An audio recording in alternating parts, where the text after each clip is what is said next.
Parmi les anarchistes du Front National, je demandais un peu de discipline.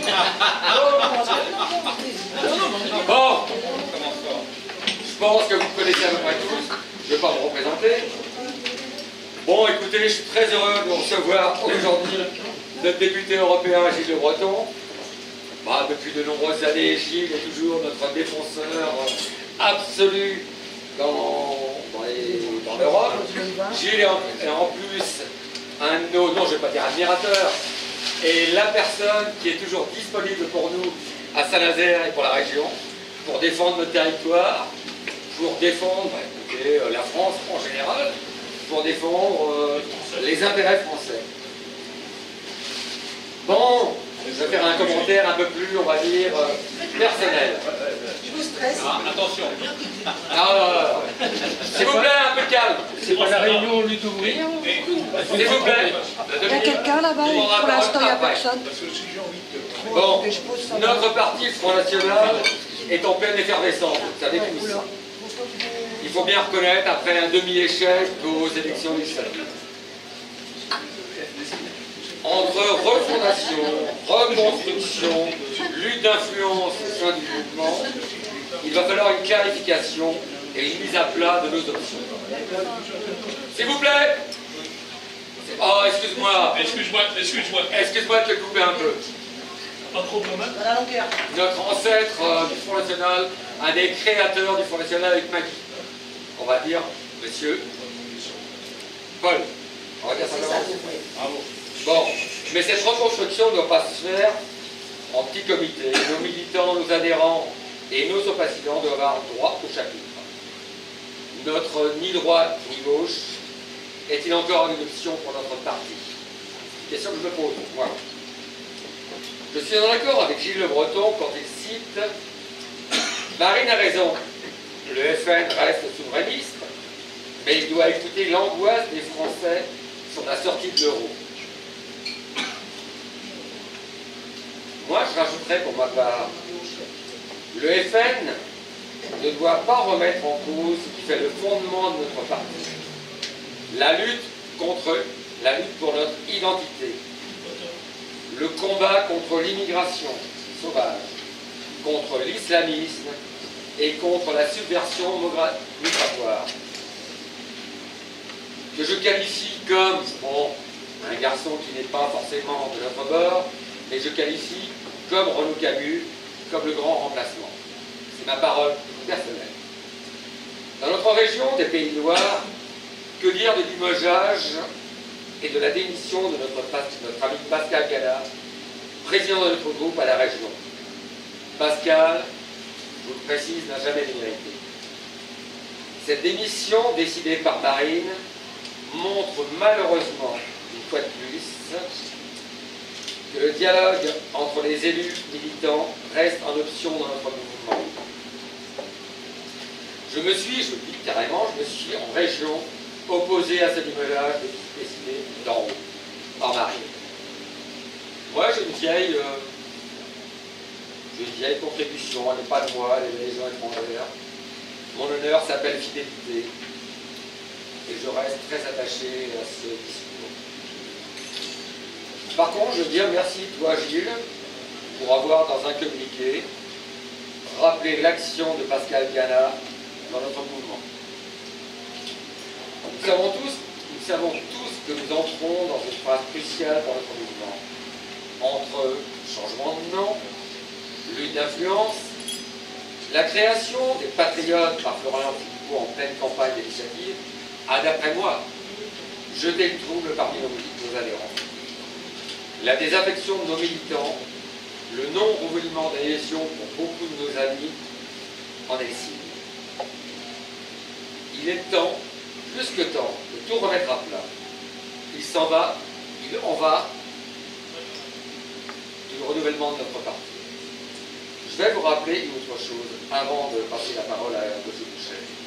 Il y a un vieil adage dans notre parti que j'ai été longtemps à partager. Le parti ne te doit rien, tu dois tout au parti.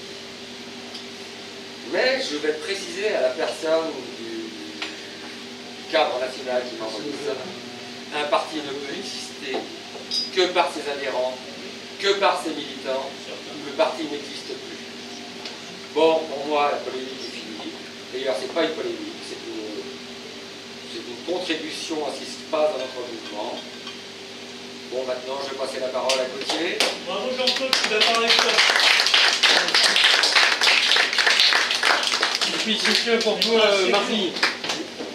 Merci Jean-Claude pour cette introduction. Merci à tous, chers amis, pour votre venue pour ces rendez-vous annuels industriels de la fête de l'industrie que nous organisons chaque année depuis 2014.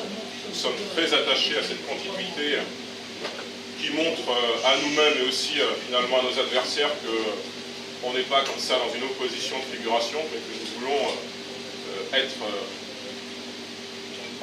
finalement ressembler au quotidien des gens. Voilà. Donc nous organisons des rassemblements qui ne sont pas des grands meetings, qui ne sont pas des rassemblements à des centaines de milliers d'euros, mais ce sont des rassemblements populaires, ce sont des fêtes populaires qui permettent d'envoyer un message politique, de fédérer autour d'une idée intéressante, une idée d'avenir, une idée du XXIe siècle, peut-être demain du XXIe, qui est celle de l'industrie française.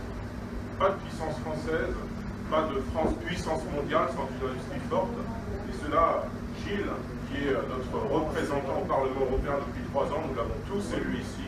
Nous étions des milliers d'autres encore à l'élire dans la région, dizaines de milliers même. Gilles vous l'expliquera mieux que moi. Il n'y aura pas de France demain s'il n'y a pas d'industrie et s'il n'y a pas de protection sociale, s'il n'y a pas le maintien d'un cadre législatif national pour nos ouvriers, pour nos salariés, qui ne soient pas mis en concurrence avec, vous le savez, nous en parlons souvent, Jean-Claude a levé le lièvre il y a quelques années, les travailleurs détachés. Et cela, Gilles vous l'expliquera. Gilles, c'est un habitué de la région nazérienne. Il est venu à Saint-Nazaire, c'est combien de fois? Il est venu 6 fois, 5-6 fois depuis ces 3 dernières années. Il était à Montoire de Bretagne, ici, à Gron, le 24 mai dernier, pour me soutenir, et je l'en remercie pour ma campagne législative. Alors mes amis, je n'ai pas pu collectivement nous emmener là où j'aurais souhaité pour cette campagne législative. Je souhaitais évidemment un second tour de clarification, comme je l'avais appelé, et évidemment une victoire au bout. Ça sera pour la prochaine fois, mais nous ne devons pas baisser les bras, nous ne devons pas manquer de persévérance, parce que nous aurions eu un ressac électoral. Et encore, dans certaines communes, à Donge et à Douai, nous progressons. Cela montre que nous avons quand même des signes encourageants. Dynamique électorale. Nous continuerons ce travail au conseil municipal de Saint-Nazaire avec Jean-Claude ici présent et Stéphanie. Nous continuerons ce travail d'opposition constructive également au conseil régional où Jean-Claude vous représente depuis 2015, aux côtés d'Alain ici présent. Nous sommes aujourd'hui, mes chers amis, pour la 4e année consécutive, pour fêter l'industrie, pour fédérer autour de cette idée généreuse et d'avenir qu'est l'industrie, qui n'est pas une idée polluante, qui n'est pas une idée malodorante, qui n'est pas une idée grise, comme voudraient nous l'expliquer par exemple les écologistes. Ils disent que l'industrie c'est du passé. Pour nous, l'industrie c'est le futur. Or nous constatons tout de même que l'Union européenne, là où Gilles défend nos intérêts, est plutôt une instance qui malmène notre industrie nationale et qui malmène grosso modo notre modèle de société. Gilles vous l'expliquera encore une fois dans quelques minutes. Mais nous voyons cette semaine, par exemple, ces derniers jours, que l'Union européenne a encore fait ses méfaits. Il y aura par exemple... C'est pas grave. L'important c'est que le drapeau... il ne tombe pas. Le drapeau, s'il venait à tomber de toute manière, on le replanterait aussi autant de fois que nécessaire. L'Union européenne a décidé, il y a quelques jours, d'autoriser 4 nouveaux OGM, par exemple. Et dans le même temps, le gouvernement français fait ses états généraux de l'alimentation. On mesure qu'il y a une différence de message entre le gouvernement national et ce futur gouvernement européen qu'on va nous imposer. On mesure vraiment qu'on se moque de nous. Sur les sujets agricoles, sur les sujets alimentaires, sur les sujets industriels également, puisque ici, localement, David Samzin, qui est président de la Carène et maire de Saint-Nazaire, nous a expliqué il y a 10 jours de cela au conseil de la Carène qu'il n'y avait pas assez d'infrastructures dans la région nazérienne. il a répondu en cela. Il y a eu une espèce de faux débat qui s'est engagé entre la majorité socialiste et l'opposition. C'est pas l'opposition d'ailleurs. L'autre pièce de la majorité, c'est les écologistes, en fait, sur le thème de Notre-Dame-des-Landes. Les écologistes disant qu'il y avait trop d'infrastructures, Samsa disant qu'il n'y en avait pas assez. Mais qui, au final, par exemple, pour donner un exemple très concret de notre perte de puissance industrielle, qui, depuis un an, concourt à privatiser, par exemple, nos barrages hydroélectriques, sous l'ordre de la Commission européenne. C'est évidemment, à l'époque c'était Hollande, et c'est son continuateur Emmanuel Macron qui le fait. C'est la gauche qui le fait. Alors ce n'est pas à la gauche de se plaindre ensuite qu'il n'y a plus d'infrastructures industrielles, parce que cette perte d'infrastructures et ce manque d'intérêt vis-à-vis de notre système productif et de notre système politique industriel, c'est de la faute de la gauche. Mais la droite n'est pas différente. La droite d'Édouard Philippe n'est pas différente. La droite, ici localement, de Florence Beuvelet, qu'on n'entend jamais, elle n'est pas différente. Elle accompagne ses choix de désindustrialisation, alors que le Front National, lui, accompagne les choix, qui seront les choix futurs par Marine Salut en 2022, une réindustrialisation de notre pays. Voilà, mes chers amis. Gilles vous exposera sa politique de défense des intérêts français, notamment des intérêts industriels français, notamment les intérêts industriels régionaux au Parlement européen, d'ici quelques minutes. Gilles, comme l'a exposé brièvement Jean-Claude, est aussi l'un des artisans de cette refondation du Front National qu'il faudra faire tout de même sur des bases pacifiques. Voilà. Il ne s'agit pas d'avoir des invectives vis-à-vis des uns ou des autres, mais effectivement de mettre un certain nombre de choses sur la table. Nous avons beaucoup de points positifs, nous avons quelques points négatifs. Il est temps de faire le bilan pour avancer plus fort, unis autour de Marine Le Pen et d'hommes comme Gilles Le Breton, qui nous représentent au Parlement européen, ainsi que de nos 8 députés à l'Assemblée nationale, que nous n'avons pas élus nous, mais qui ont été élus par les Français, et qui somme toute sont les députés de tous les Français, parce que quand vous êtes député, vous n'êtes pas député de Saint-Nazaire, vous êtes député de la France. Nous nous félicitons bien sûr de l'élection à l'Assemblée nationale de Louis Alliot, de Gilbert Collard, de M. Évrard, de Ludovic Pajot, d'Emmanuel Duverger-Ménard, de Marine Le Pen, bien sûr, de Bruno Bilde, et je ne crois pas en oublier de Sébastien Chenu également. Nous nous félicitons de cette élection. Ce n'est qu'une première pierre avant la deuxième étape qui sera peut-être la constitution d'un groupe au Sénat, qui sait, et surtout la constitution d'un groupe d'ici quelques semaines, en bonne intelligence, peut-être avec M. Dupont-Aignan, qui sait, et d'autres personnalités à l'Assemblée nationale. En tout cas, ce travail d'intelligence patriote, nous le souhaitons. Nous y travaillons ici à Montoire, dans la région nazérienne. Voilà mes amis, nous allons fêter l'industrie, nous allons un peu manger, un peu boire. Je voudrais avant que nous ayons tout de même à l'esprit que, alors que beaucoup d'entre nous vont passer d'agréables vacances, il fait chaud, il fait beau, nous avons la plage, nous avons je crois 17 plages ici à Saint-Nazaire, et puis on a l'attrait d'une région touristique avec Pornichet, la Baule. Je voudrais tout de même que nous ayons une pensée pour ces milliers de Français, dizaines de milliers même, qui, je crois, qui ne pourront pas, eux, partir en vacances. Parce qu'ils n'ont pas les moyens, parce qu'ils s'occupent d'un parent malade, pour tout un tas de raisons, dont ils ne sont pas responsables. Ils ne sont pas responsables de leur misère, qui en l'occurrence est une misère morale. Celle, alors qu'il fait 30 degrés à l'extérieur, alors qu'il y a la plage à 500 mètres de chez eux, de ne pas pouvoir partir de vacances pour un grand nombre d'entre eux.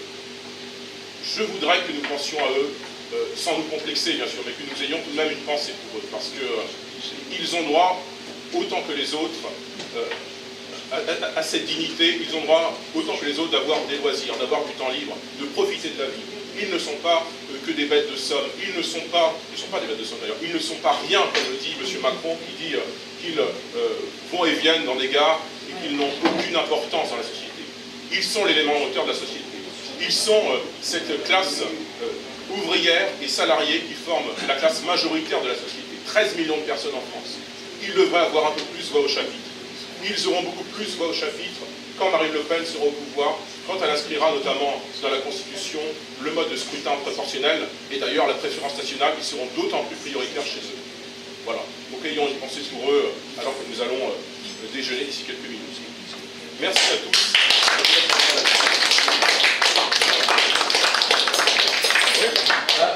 avant Gilles, notre secrétaire départemental.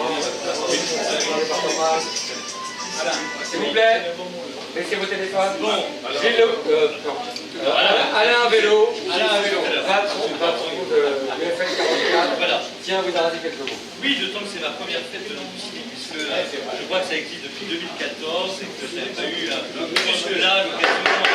Respect pour l'orateur. Jusque-là l'occasion de venir parmi vous. Donc je me félicite. Merci à Jean-Claude, à Gauthier pour leur invitation et merci à Gilles, bien entendu, pour sa présence, dont chaque année depuis 2014. Je sais que Jean-Claude est très épris de débat, très soucieux de débat interne, et je constate avec intérêt qu'il initie le débat dès aujourd'hui par les prises de position, parce qu'il y en avait dans son propos liminaire de tout à l'heure. J'ai par ailleurs retenu ce que Gauthier Boucher nous a dit, à savoir que la faillite, le déclin de notre industrie, eh bien, va de pair malheureusement avec le déclin de la France, que la France ne saurait avoir d'avenir s'il n'y a pas une réindustrialisation. Une remarque toutefois, pour revenir sur les points et les positionnements qu'a énoncé Jean-Claude, il semble difficile de concevoir effectivement un retour de l'industrialisation dans notre pays si notre pays ne retrouve pas l'outil monétaire, s'il ne recouvre pas sa souveraineté monétaire. J'ai un mot, en tout cas optimiste, que je fonde sur ce que j'ai pu observer à l'occasion de différentes conversations, notamment lors de cette grande messe où les élus régionaux se retrouvent, lors de l'IFOREL notamment du week-end dernier. Je m'aperçois d'une chose tout à fait claire, c'est que lorsque nous discutons entre nous, lorsque nous prenons les choses point par point et en niveau, nous parvenons à être d'accord. C'est la raison pour laquelle, effectivement, le débat constructif importe, les invectives doivent être laissées de côté. Sur cette question spécifique, qui est la question de la sortie de l'euro, dont on sait qu'elle focalise le débat, il me semble qu'une quasi-unanimité, d'après ce que j'ai pu percevoir, eh bien, se fait sur les 3 points suivants. Le premier point, c'est qu'effectivement, la façon dont la sortie de l'euro a été présentée durant la campagne des présidentielles nous a évidemment fait perdre des voix, a constitué une sorte de repoussoir pour des catégories entières de l'électorat. Le deuxième point, c'est que pour autant, on ne peut pas concevoir le recouvrement de notre souveraineté si on ne recouvre pas la souveraineté monétaire, si bien qu'on ne peut pas mettre totalement hors circuit cette disposition qui est celle de la sortie de l'euro. Sans compter que cela poserait un énorme problème de cohérence, parce que depuis des années, nous nous prononçons pour la sortie de l'euro. À quoi ressemblerions-nous? Nous aurions la question constamment de la part des médias si aujourd'hui nous changions littéralement de braquet pour dire exactement l'inverse. La troisième chose, qui est en quelque sorte la synthèse des 2 points précédents, eh bien, c'est que cette disposition, s'il semble difficile et en réalité inconséquent de l'abandonner, il faudra bien entendu, pour les échéances à venir, la présenter autrement. Ce que nous avons vu à la faveur ou à la défaveur de cette élection présidentielle, eh bien, c'est que c'est un candidat qui n'a rien dit sur le fond, qui a triomphé, qui a plus encore que triomphé, qui a ringardisé les forces politiques, notamment la nôtre. Enfin, et pour clore, je souhaite que la Fédération de Loire-Atlantique soit aussi, bien sûr, le lieu du débat, de la discussion. Des contributions ont été demandées par notre secrétariat général en direction des secrétaires départementaux. Je souhaite bien entendu associer tous ceux qui voudront réfléchir, soit par le biais de mails qu'on peut envoyer pendant l'été, et on fera une synthèse en septembre, soit de discussions qui seront envisageables au mois de septembre, et bien que nous puissions parler, nous, à notre niveau, au niveau de notre fédération, d'une même voix pour contribuer au débat de fond que doit avoir notre mouvement. Voilà, je vous remercie.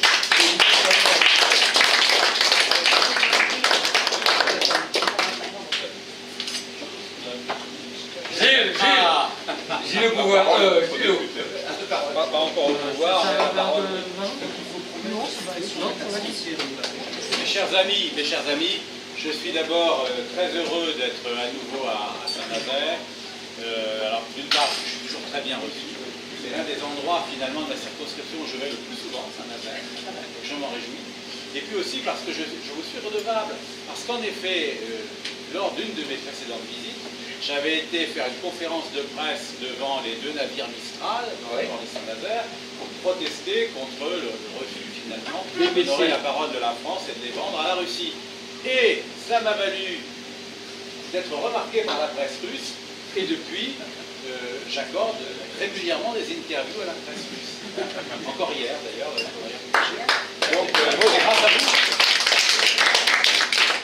Parce que si on n'avait pas eu collectivement cette très bonne idée de faire cette conférence de presse devant les 2 navires Mistral, eh bien, rien ne se serait produit.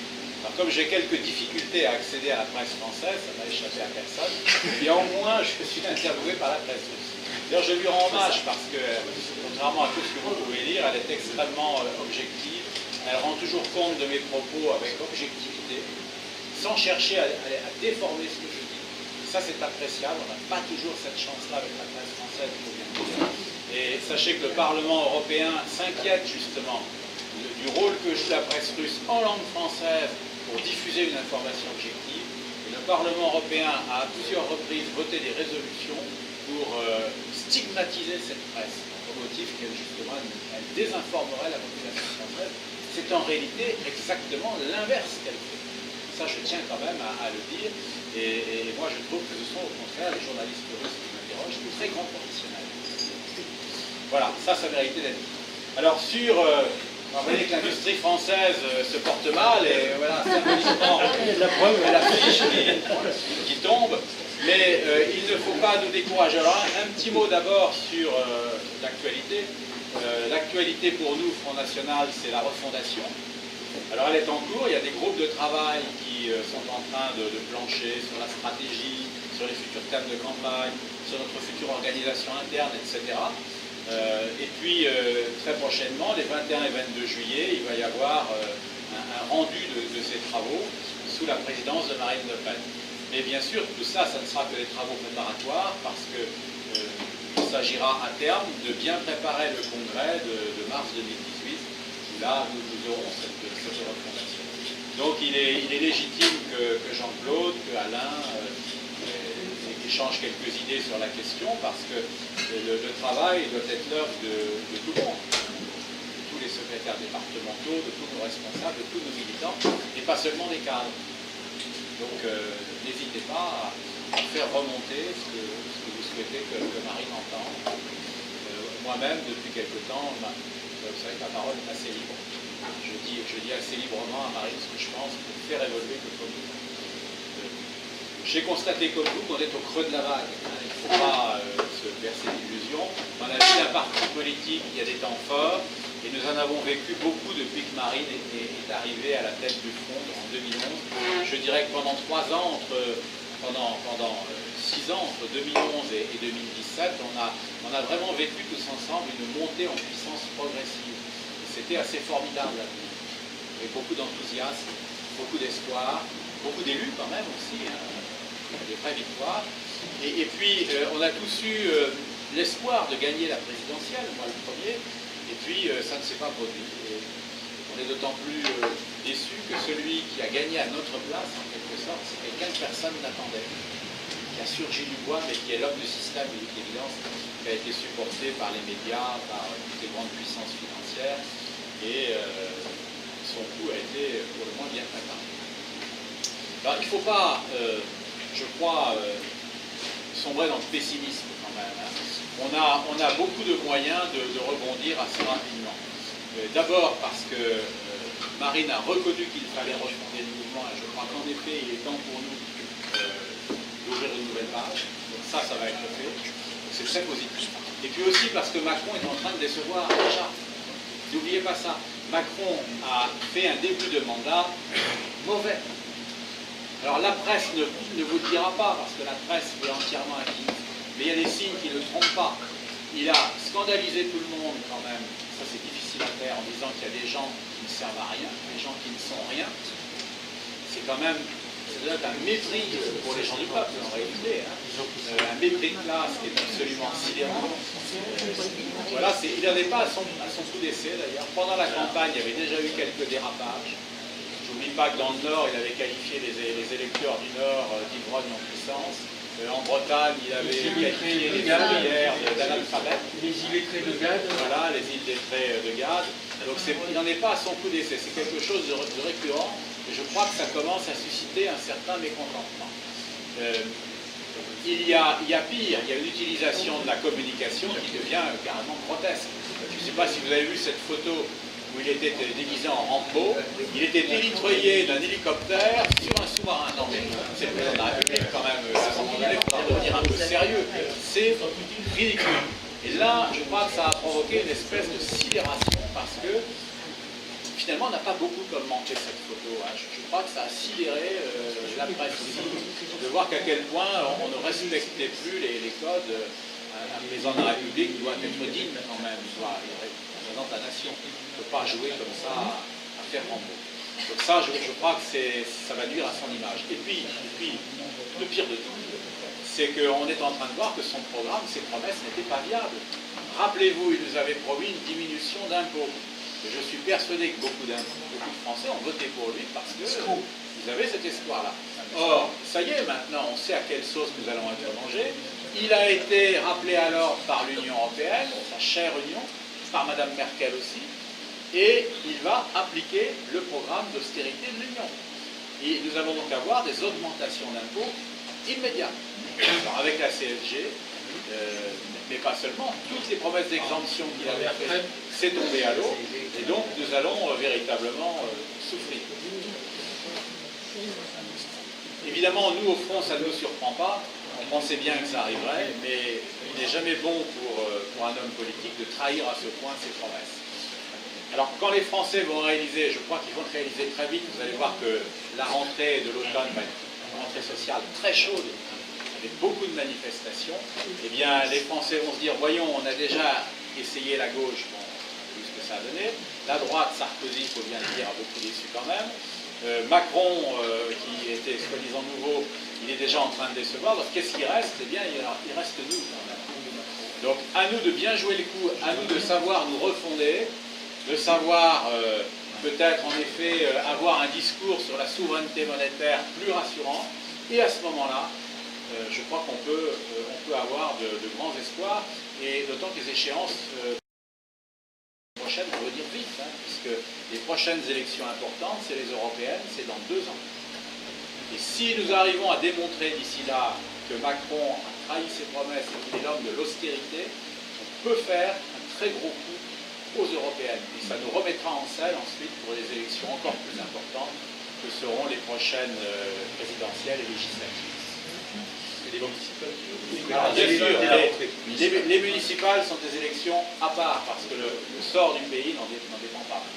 Mais il est très important de s'enraciner, et je ne dis pas, puisque moi aussi je suis un candidat au municipal, je suis un élu municipal. Comme beaucoup d'entre nous ici, comme Gauthier, par exemple, comme Alain, etc. Comme Maggie, j'ai failli oublier Maggie. Oublier Maggie, c'est impardonnable. Parce que sans Maggie, on ne serait pas là. Hein. C'est elle qui a fondé la fête de l'industrie, je tiens à le signaler. Je suis très très heureux que Maggie soit là aujourd'hui. Alors je vais vous parler un peu d'industrie quand même. Vous savez que l'industrie française se porte mal. Un seul chiffre le montre. En 30 ans, l'industrie française est passée de 24% du PIB à 12%. Donc c'est une division par 2. Alors, l'une des raisons, c'est l'Union européenne, car l'Union européenne n'a cessé de promouvoir une politique de marché industriel ouvert sur le monde. Et donc, l'Union européenne, par sa politique, nous expose, un peu comme des Spartiates, poitrine nue, à la concurrence étrangère. Le problème, c'est que nous avons des charges sociales, nous avons des normes juridiques, sanitaires, environnementales, dont on se félicite, mais que les autres n'ont pas. Donc on joue un match inégal, avec un handicap. Et à cause de cette idéologie ultralibérale, du grand marché ouvert, eh bien, on combat dans de mauvaises conditions. Et c'est la raison pour laquelle nous perdons des parts de marché. Alors à cela, il y a incontestablement une deuxième cause qu'il faut quand même évoquer, et c'est l'euro. L'euro est une monnaie trop forte pour notre économie, et c'est la raison pour laquelle le pays qui a le mieux résisté finalement à la crise et aussi à la désindustrialisation, c'est l'Allemagne. Parce que l'Allemagne, Helmut Kohl notamment, dont je salue la mémoire parce que c'était un grand Allemand en réalité. On dit c'est un grand Européen, pas du tout. C'était un grand Allemand. Il a admirablement défendu les intérêts de son pays. Il a réussi la réunification. C'est pas évident. Du point de vue de l'Allemagne, évidemment, c'est bien. Et il a réussi à nous faire avaler un euro qui était aligné sur le marché. Et c'est la raison pour laquelle l'écart au niveau industriel s'est accru entre l'Allemagne et la France. Nous, on avait une monnaie trop forte. Donc on était pénalisés par rapport aux produits allemands qui, eux, avaient une monnaie qui correspondait bien à l'état de force de leur économie. Alors, vous voyez, il ne s'agit pas, à mon sens, dans le travail de refondation que nous allons faire, de dire que l'euro est formidable, parce que dès lors qu'on examine la situation industrielle du pays, on est obligé de constater que ça pose quand même des petits problèmes.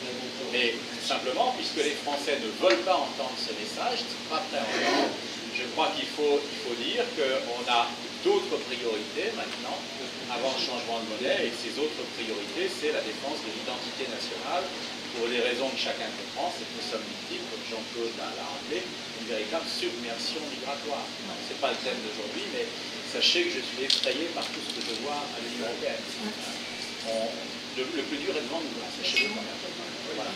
Alors, mais en même temps, si vous voulez, au-delà du constat vraiment très inquiétant que je fais, il y a une source d'espoir politique pour nous, parce que la crise migratoire va prendre une telle ampleur dans les mois et les années qui viennent, que forcément les Français seront obligés de se tourner vers le parti qui a toujours été le plus clair. Et ça, c'est incontestable. À nous aussi de ne pas nous tromper maintenant de priorité dans nos discours. Voilà, exactement. Voilà, alors, voilà la situation industrielle. Et est-ce que l'Union européenne essaye de changer son fusil d'épaule? Eh bien, pas du tout. Si vous avez suivi l'actualité, le président Macron, on arrive à influencer un peu, parce qu'il a bien compris le danger. Vous savez, ils ont eu très peur pour ces gens-là, comme par exemple. Il a quand même essayé de plaider auprès de l'Union européenne ces derniers jours, lors du dernier sommet européen, pour infléchir un peu l'ultralibéralisme de l'Union. Il a compris que ça pouvait devenir dangereux à la longue. Mais Mme Merkel, M. Juncker l'ont envoyé dans ses foyers. Il a fait un flop total. Alors, il voulait qu'on surveille les investissements chinois en Europe. C'était pas une mauvaise idée. Parce qu'en effet, les Chinois, ils sont en train de s'emparer de pans entiers de notre économie. Ils l'ont fait en Grèce déjà. Il ne faudrait pas qu'ils fassent la même chose en France. Réponse de l'Union européenne, non. Donc il a échoué. Il voulait revoir le travail détaché. Alors, réponse de l'Union européenne, non évidemment, puisque le système des travailleurs détachés, c'est au cœur même de l'ultralibéralisme européen. L'Union européenne n'y renoncera jamais. Il ne faut pas se faire d'illusions. Tout ce qu'on peut faire, c'est essayer d'infléchir un peu, mais à la marge. Et puis, il voulait aussi promouvoir un Buy European Act, c'est-à-dire persuader l'Union de voter une loi européenne qui aurait accordé une espèce de priorité aux produits européens. Donc c'était un début de protectionnisme. Alors dans l'esprit de M. Macron, c'était très léger, mais enfin, ça aurait pu être un premier pas. Et bien même ça, la réponse, c'est non. Et ces derniers jours, le Parlement européen a voté une résolution le 5 juillet 2017, quelques jours, qui est un véritable pied de nez à Macron, que vous le sachiez. C'est une claque infligée à Macron. Parce que le Parlement européen, voyant que Macron avait tenté d'infléchir un peu cette politique, eh bien, a pris la résolution pour dire qu'il fallait continuer dans la même voie que jusqu'à présent. Donc c'est une façon de dire à Macron qu'on ne veut pas de ses conseils, qu'on ne veut pas de son influence. Donc Macron n'a aucun pouvoir d'influence sur l'Union européenne. Il a raté son coup. C'est une marionnette au service de Juncker et de Merkel. Tous les analystes un peu objectifs commencent à le dire. Il a raté son coup. C'est vrai qu'il a réussi surtout facilement à s'emparer du pouvoir en France. Donc il croyait qu'il allait arriver à Bruxelles, qu'il avait qu'à faire ça, et puis il aurait obtenu gain de cause. Mais c'est mal connaître Mme Merkel et son fidèle chien de garde, M. Juncker. Voilà. Alors, vous voyez, c'est peut-être malheureux pour la France à court terme, mais c'est bon pour nous à moyen terme. Alors nous, qu'est-ce qu'on préconise? Eh bien, c'est tout à fait l'inverse. Nous, on veut un certain protectionnisme. Alors, ce qu'on appelle un protectionnisme intelligent, c'est-à-dire qu'il ne s'agit pas de mettre des droits de douane de façon indifférente sur tous les produits, mais on en mettra de façon ciblée sur les produits qui sont en concurrence déloyale avec nos propres produits. Alors c'est valable d'ailleurs non pas seulement pour les produits industriels, mais pour les produits agricoles. Le porc allemand qui est produit avec des travailleurs détachés à très bas coût et qui maintenant remplace le porc breton en France, eh bien hop, droit de douane pour leur apprendre un peu à faire de la concurrence déloyale. Et sur les produits industriels aussi. Alors vous avez l'acier chinois, c'est l'exemple le plus beau qu'on puisse rêver. Tous les analystes, même ceux qui ne sont pas de notre bord, conviennent maintenant qu'il y a un problème avec l'acier chinois. Les Chinois le fabriquent pratiquement à perte pour manger le marché. Alors d'ailleurs, ils l'ont en grande partie déjà mangé, parce que avec la sidérurgie en Europe, elle se porte quand même très très mal. Enfin, il reste encore un petit quelque chose, donc il est temps de s'affoler pour le sauver. Eh bien, vous voyez, les Américains ont le même problème que nous. Comparons les réactions des États-Unis et de l'Union européenne. C'est tout à fait révélateur. Les États-Unis ont dit l'acier chinois, c'est fini. Ils ont fichu des droits de douane de 300%, ça règle le problème. L'acier chinois, il est plus compétitif, comme ça, l'acier américain va continuer à être vendu aux États-Unis. C'est réglé. C'est réglé. Que fait l'Union européenne? Ah, on va entamer des négociations avec la Chine. Alors là, je peux vous dire que quand on connaît les négociateurs européens, qui sont plutôt des mous, et les négociateurs chinois, qui à mon avis sont plutôt des durs, on n'est pas sorti de l'auberge. Donc voilà, tout est dit, c'est encore un échec. C'est encore un échec. Alors il y avait au sein du Parlement européen un certain nombre de députés, pas seulement de chez nous, qui s'inquiétaient de cette concurrence de l'acier chinois, qui ont essayé de pousser derrière, mais pour l'instant, ça n'a malheureusement rien donné. Alors voilà, c'est vraiment deux visions du monde. Il y a la vision ultralibérale qui est celle de l'Union européenne, et puis il y a la vision, disons, protectionniste, mais de façon intelligente, bien différenciée, qui est la nôtre, mais qui n'est pas seulement la nôtre. Parce que la position du Front National, c'est la position la plus répandue dans le monde. Tous les grands États du monde réfléchissent comme nous, sauf qu'eux, ils le mettent en œuvre. Les États-Unis, je vais vous en donner un exemple, eux, ils font du protectionnisme dès qu'il faut protéger leur industrie. Même sur l'industrie automobile, on sait bien que depuis longtemps, ils font du protectionnisme. Eux, ils savent défendre leurs intérêts. L'Inde, c'est absolument pareil. La Chine, c'est évidemment pareil. Le Japon, avec lequel on est en train de signer un traité de libre-échange, c'est un pays ultra protectionniste, le Japon. Il y a des pans entiers de sa production qui le protègent. Toute l'habileté du Japon, c'est d'avoir réussi à profiter de notre système de libre-échange pour importer massivement les produits japonais sans rendre appareil. Eux, ils mettent des barrières qui permettent de protéger leurs propres industries chez eux. Donc vous voyez, tous les principaux pays du monde font ce qu'on préconise. Donc on n'est pas du tout des marginaux. En réalité, c'est le bon sens. Bon. Le Brésil, bien sûr, se protège. Tous les grands États du monde, sans aucune exception. Même des plus petits comme la Corée du Sud. La Corée du Sud le fait aussi. Donc ils savent tous défendre leurs intérêts. Et nous, on est là. Petit, entre guillemets. On a l'esprit plein de grands principes. On s'est laissé berner par cette Union européenne. Quand je dis nous, c'est nos dirigeants. Oui, c'est vrai. Oui. Mais nos dirigeants, en tout cas, qu'ils soient de droite, de gauche, du centre, comme Macron maintenant, tous ils sont dans la même illusion collective et qui va provoquer notre perte. Alors, le système des travailleurs détachés, il faut quand même en dire quelque chose, parce que c'est très représentatif de cet ultralibéralisme. Alors, les travailleurs détachés, sachez quand même que on a tellement fait de bruit là-dessus, avec nos alliés européens au Parlement, qu'on a obligé l'Union européenne à bouger. Si l'Union européenne a bougé sur les travailleurs détachés, c'est pas grâce à Macron qui s'est pris une gifle, c'est grâce à nous, par le travail d'alerte qu'on fait auprès des opinions publiques. Comme l'opinion publique en France et dans d'autres pays a commencé à s'affoler, à s'échauffer, eh bien l'Union européenne a été obligée de nous donner une petite concession. Qu'est-ce que l'Union européenne vient de décider? Eh bien, de supprimer un des deux inconvénients du système des travailleurs détachés. Alors, l'inconvénient majeur, il restera toujours, il ne faut pas se faire d'illusions, c'est le fait qu'on paye les charges sociales dans le pays d'origine. Évidemment, c'est le cœur du problème, et ça, l'Union européenne ne veut pas y toucher, évidemment. Mais en revanche, il y avait un deuxième problème, c'est que les travailleurs détachés, on n'était pas obligé de leur donner le même salaire à travail égal que les travailleurs nationaux. Alors maintenant, ça va être changé. Il faudra leur donner le même travail, en tout cas, ça sera prévu dans les textes, même si je ne vous le cache pas, dans la réalité, ce sera très difficile à faire. Mais c'est quand même une petite concession. On a gagné ça. Vous voyez, les Européens sentent, enfin les pro-européens sentent qu'on est suffisamment fort maintenant pour qu'ils soient obligés de nous donner quelques concessions. Ça prouve quand même qu'on ne perd pas notre temps. Un autre exemple de cet ultralibéralisme fou, c'est les traités de libre-échange. Vous avez bien compris que l'Union européenne veut faire des traités de libre-échange en abattant tous les droits de douane avec pratiquement tous les pays du monde. Alors on vient de le faire pour le Canada. Vous êtes au courant. Moyennant quoi toute la viande canadienne est déjà en train de nous envahir, et ça va donner le coup de grâce à nos agriculteurs. Mais, alors on a failli le faire avec les États-Unis, et là, disons-le, merci le Front National quand même et nos alliés. On a tellement bougé que finalement, pour l'instant, ça a capoté. Alors avec l'aide de Trump, quand même. Je rappelle que ce que voulait faire l'Union, c'était de signer définitivement le traité avec les États-Unis, le TAFTA, avant l'arrivée de Trump. On a suffisamment gagné de temps pour que ça ne soit pas possible, et maintenant, évidemment, il y a quand même un problème. Il y a un problème. Donc là, je pense qu'on a gagné, même si Trump a dit on va peut-être renégocier.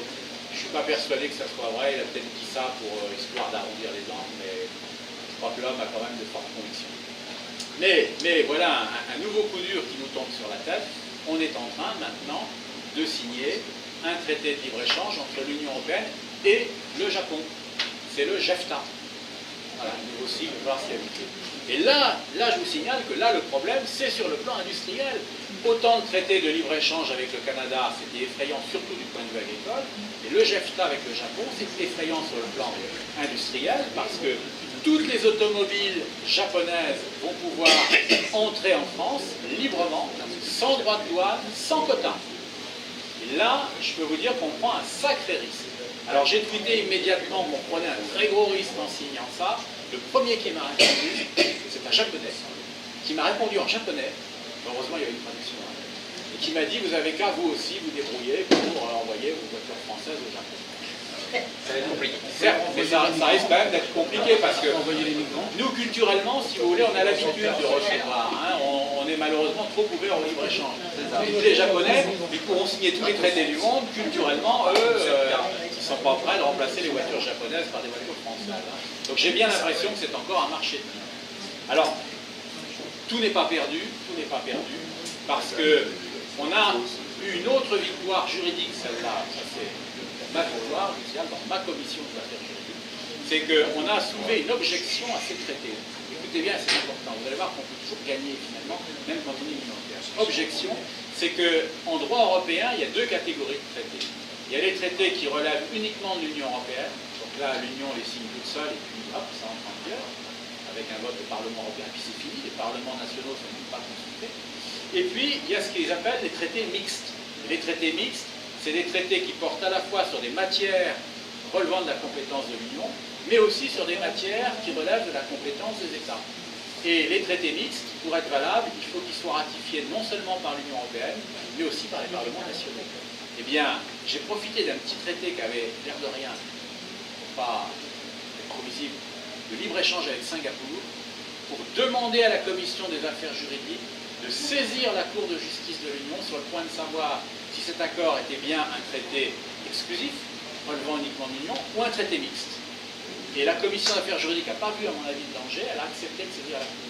Et la Cour a donné, il y a quelques semaines, sa réponse, et réponse, divine surprise, on a gagné, c'est un traité mixte. Or, la solution qu'elle donne pour Singapour, c'est valable évidemment pour tous les autres traités de libre-échange. Donc celui sur le Canada, il n'est pas définitif. Pour être définitif, il va falloir que tous les parlements nationaux des États membres le votent. Je peux vous dire qu'on n'est pas sorti de l'auberge. Hein. Et ça sera pareil pour celui avec le Japon. Donc vous voyez qu'en apparence, on perd, mais dans la réalité, on va peut-être gagner.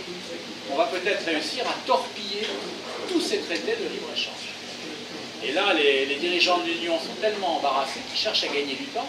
Ils ne veulent surtout pas saisir les parlements nationaux parce que, si vous suivez l'actualité, il est peu probable que le Parlement national hongrois, le Parlement national polonais, qui sont régulièrement insultés par l'Union européenne, il est peu probable qu'ils votent quoi que ce soit maintenant. Voilà. Alors, je terminerai par là. Sachez que nos partenaires polonais, puisqu'on a des Polonais dans notre groupe, sont déjà remarquables, puisque l'ensemble du peuple polonais est en train de résister à l'Union européenne, notamment sur la politique migratoire. Pas seulement, mais sur la politique migratoire, ils ont dit on ne veut aucun migrant. Et donc, je pense qu'il faut encourager des agissements aussi courageux. C'est la raison pour laquelle j'ai été avec une délégation de notre groupe la semaine dernière en Pologne, à Varsovie, où on a été très très bien reçus. On m'a fait visiter, donc les députés polonais m'ont fait visiter la Diète polonaise, le Parlement polonais, et le député qui a fait le discours de bienvenue n'est pas quelqu'un du tout de chez nous, c'est un député de droite classique, si vous voulez, a dit à la surprise générale, en s'adressant à nous, je vous remercie de défendre la Pologne au Parlement européen. Et bien, je peux vous dire que ça, c'était le plus beau des compliments. Belle histoire. Mais bien sûr, on n'y est pas seulement pour défendre la Pologne, on le fait et l'Allemagne aussi. On y est avant tout pour défendre la France, notre belle France, et je suis heureux de voir le drapeau national à côté de moi. Et vous pouvez compter sur nous tous, sur tous vos eurodéputés, pour défendre la France à l'Union européenne et pour essayer donc d'assurer l'avenir de notre belle industrie française. Et l'Allemagne aussi.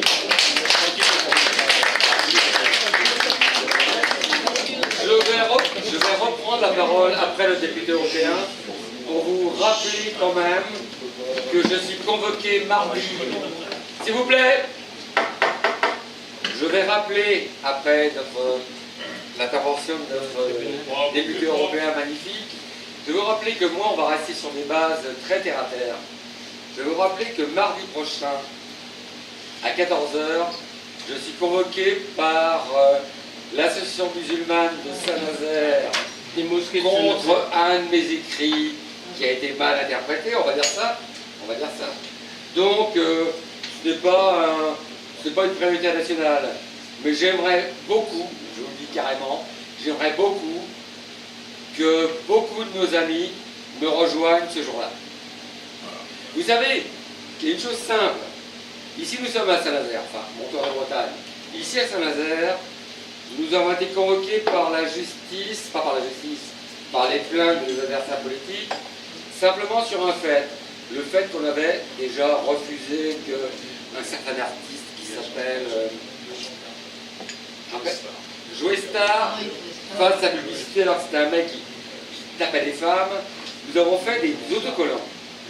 À Saint-Nazaire, les autocollants sont autorisés. Par contre, la mairie de Saint-Nazaire a convaincu la presse que nous avons fait des affiches, ce qui est condamnable. Nous avons été condamnés à payer 440 € d'amende à la mairie de Saint-Nazaire. Sachez que le Front National n'a pas mis la main à la poche. Je vous précise. 440 € que nous avons payé avec nos propres deniers. Vous savez qu'actuellement, Gauthier a porté plainte contre un adjoint au maire de Saint-Nazaire qui le qualifie de nazian. Bon, là aussi, je vais vous dire une chose, le Front National n'a mis aucun écu pour le défendre. Je suis convoqué donc le 11 juillet au tribunal de Saint-Nazaire. Je paye 1 500 € à notre avocat, qui est un très bon avocat, je pense, qui s'appelle Maître Frédéric Pichon. Le Front National n'a pas mis la main à la caisse. Je n'oublie pas de vous dire quand même que la communauté musulmane de Saint-Nazaire me réclame non seulement de prendre un avocat, me réclame 2 000 € de pénalité et réclame que ma condamnation soit affichée dans la mosquée, à la mairie de Saint-Nazaire et dans tous nos sites Front National de Saint-Nazaire. Donc je veux dire, écoutez mesdames et messieurs, je vous respecte beaucoup, j'aurai besoin de votre soutien ce jour-là. Voilà. Donc, voilà. Alors maintenant la direction de vous dire qu'il fallait... Parce que vous avez tous mangé brûlé. Hein.